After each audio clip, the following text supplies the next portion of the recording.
When we go on a walk in the forest, some of us look at trees and are truly inspired, even having it bring a tear to our eye. Other people just think that a tree is a green thing that's blocking their path.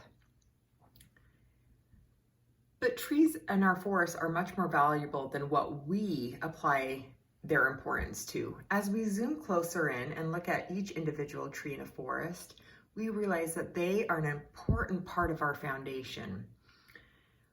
Looking back out at trees in general, we realize that they are helping create our world. And there are many different biological responses that they have that help them communicate with one another. Those responses allowed for trees to be able to work together as one big organism and create unity between each other. Trees can, in fact, communicate with each other.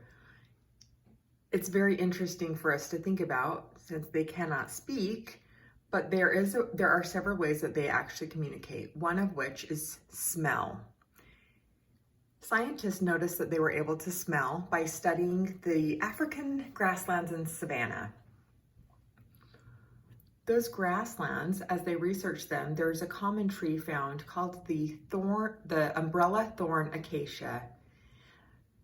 That tree has a leafy green top, and giraffes really enjoy snacking on that as a meal.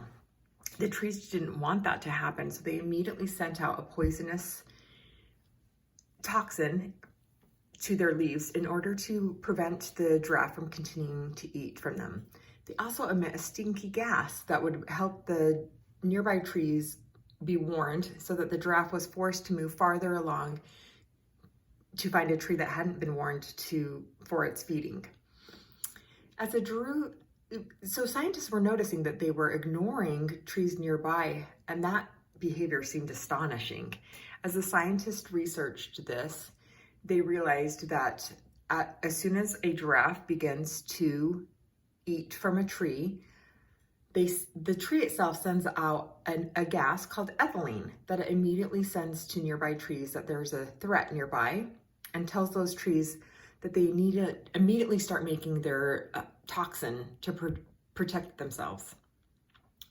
The giraffes are smart and are aware of this and know that this is going to happen, and so that is why they move past close by trees and have to go farther away to find a tree that has not yet received that warning, and they're able to have a feeding from innocent trees that are farther away.